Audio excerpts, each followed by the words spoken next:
We are going to first talk about the immune system and frequently used vocabulary that you're going to encounter from this lesson. First one is called pathogens. What are pathogens? These are organisms that can cause disease. For example, we have organisms such as bacteria, viruses, fungi, and even some protists. First line defense is the initial defenses that we get when we encounter any damages on our body. For example, we have body parts such as skin, our respiratory system, and even our digestive system that kills bacteria and all these harmful pathogens when they enter. Immune system is a complex group of your body's defenses against disease. So immune system is actually not just one thing, it's a collaboration of different things that are happening in your body. However, they do work against specific pathogens. And we're going to really take a look at how the first line defense is different from the immune system and vice versa. And we're going to start that with the first line defense, the barriers to infection. We have two types of barriers. We have the physical and the chemical barriers. The importance of these physical and chemical barriers is that they trap or kill pathogens before entering and attacking your body. So they are like the gatekeepers to your body. We'll take a look at some of our physical barriers. First off, we have skin. Because skin is constantly shedding and regenerating, it's difficult for other pathogens to enter into the body. On top of shedding and regenerating, cells are also acidic. That means it's too acidy for any organisms to grow and multiply. You don't want any fungi to grow on your skin, right? On top of that, your bodily fluids such as sweat and oil keeps the bacteria away from your body. You also have cilia, which are tiny hair that line inside your nose and respiratory tract. What they do is they trap pathogens and expel them. How do we expel them? Good question.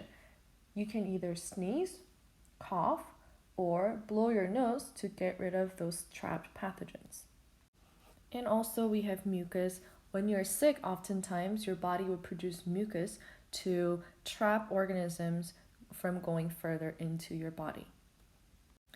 Now, tears and saliva is going to appear for both physical and chemical. They're right here because they do have different rules for physical and chemical reactions. For example, as physical defense, tears and saliva can wash away any microbes, tiny little organisms that may be on the surface of your skin or maybe near your eyes, near your mouth. And for chemical barriers, different enzymes in tears and saliva can kill the bacteria that enters into your body. Surprisingly, stomach can also work to kill organisms because they have stomach acid to kill any harmful things that may enter in through food. And in case you have other bacteria that survived through your stomach acid, your large intestines also work to get rid of any pathogens that may enter in. So for example, in your intestines, you have actually normal bacteria that live inside. And if they encounter any other bacteria or viruses that they do not recognize, it's not from the intestines, then they are going to kill those things. Last but not least, we have bladder, which use urine to wash away small microbes from the urethra.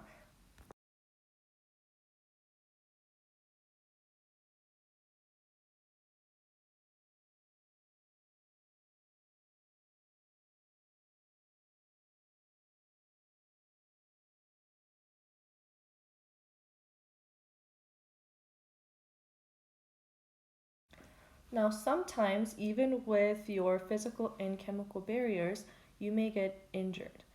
You have second line defense, which is the inflammatory response that we're going to look into.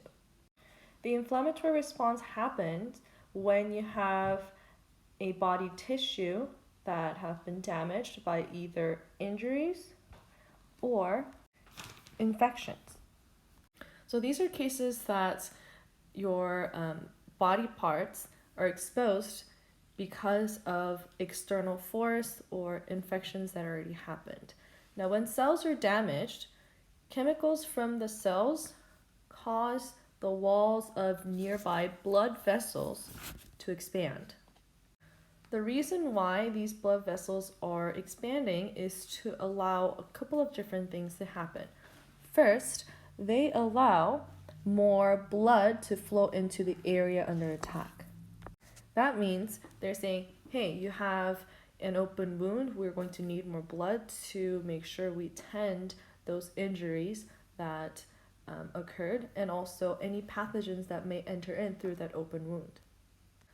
Now, because all this blood is rushing into that certain area of exposure or damage, it can cause redness, swell, and pain.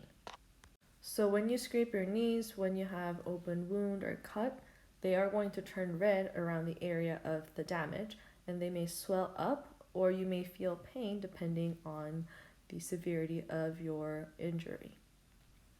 Other chemicals from the damaged cells also attract white blood cells. Another name for these are called leukocytes, and basically these are the medics of your body. Now, even if you're not physically injured, you may have different types of infections like cold. When you have those things, you are going to have some fever. The reason why our bodies would produce heat and fever is because when you have high body temperature, it slows down the reproduction of some pathogens.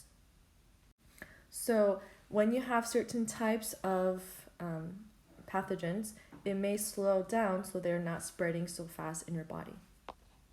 I have this of some pathogens cut from the previous slide that you can add into it. If the temperature is higher than 105 degrees Fahrenheit or 40.6 degrees Celsius, you may need to see a doctor because that high temperature may damage your organs. Although you may experience pain or fever, the second line defense, the inflammatory response, helps your body to deal with different types of injuries, burns, and other tissue damages. Now, the third line defense, the immune response, happens when you have certain type of pathogens entering into your body. They don't get activated every single time you encounter a pathogen because, like I said, it is only for a specific pathogen. So we have two different types of cells that work with this third line of defense. First is called the T cells. You have two different types of T cells, and they are a specific type of white blood cells, the medics, that are known as lymphocytes. Now, for these lymphocytes, you have many other kinds, but these white blood cells are going to work in two different ways. First, T cells are going to be the one that turns on the immune system. So when you notice a specific pathogen entering in, they turn on the system and say, hey, we have an invader, we need to take care of it. And they're called the helper T cells. Now, the other type of T cells are going to go around and look for specific pathogens because each pathogen will have a specific marker called antigen. And when you see the antigen, they're going to go ahead and kill them. So they're called the killer T cells. Now the B cells are another type of lymphocytes, so this is also a type of white blood cells. And what they do is they actually produce proteins called antibodies. Think of these antibodies as stickers. So they produce these stickers. They are going to be in the shape of a Y, usually, and they're going to go around and stick this to the pathogens that entered into the body. So they're saying, hey, these are the things that you need to get rid of.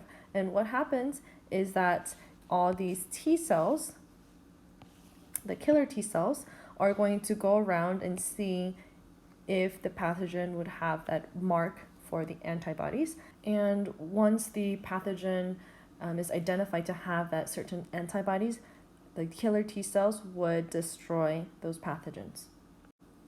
Now, after your T cells and B cells get rid of all those pathogens that have entered into your body, and you're all done and over with those pathogens, you have memory T cells and memory B cells in your body to store the information of that pathogens that you just fought off with. So if the same kind of pathogen enters in again to your body, they'll be able to respond it quicker. It also gives you immunity, which means it helps you to resist some illnesses so you don't get sick over and over with the same kind of pathogens, so you don't suffer the same kind over and over. So the good thing about having immunity is that sometimes if they are quick enough to get rid of the pathogens, you may not even experience all the symptoms of these pathogens.